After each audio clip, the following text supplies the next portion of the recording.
any of you ladies and gentlemen so admitted as a barrister is listening. In addition, Mr. Morgan QC has taken time out of his busy practice to be here today to welcome you to the profession, as has Mr. Grant Wilkins on behalf of the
Mr. Goodsall QC is of course here also as moving counsel.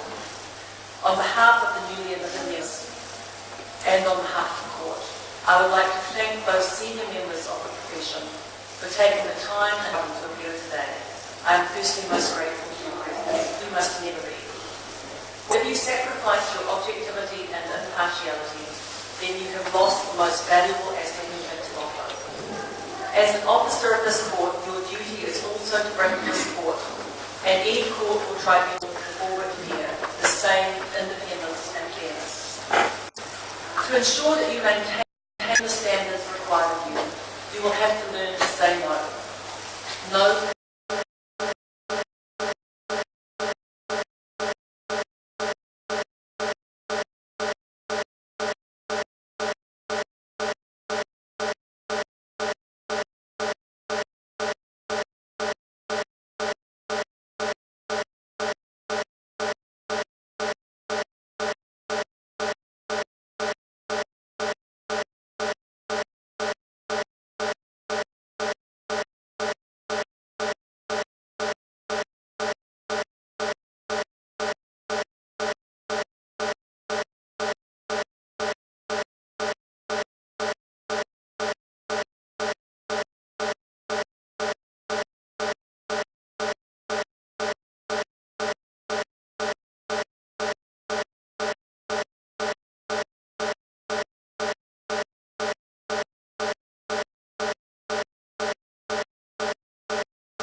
Katz to a brief or instruction for which you do not have the necessary skills or specialised knowledge.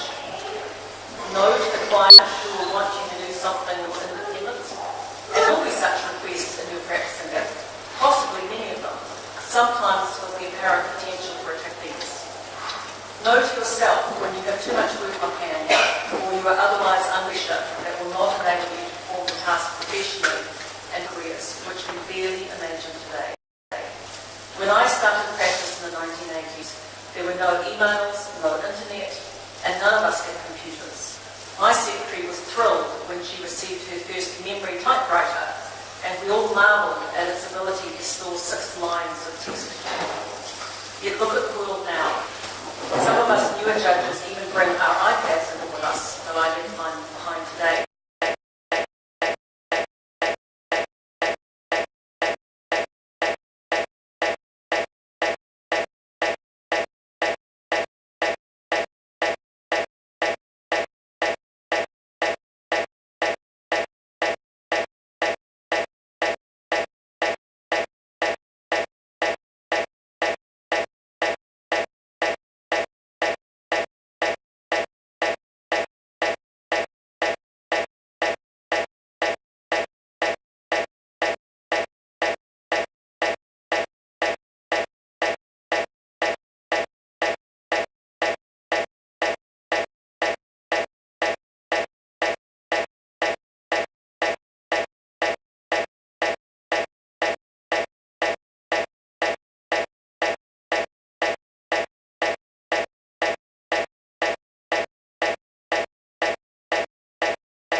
Modern society, the huge impact of rapidly changing technology brings great challenges and also great opportunities. These and other changes to our society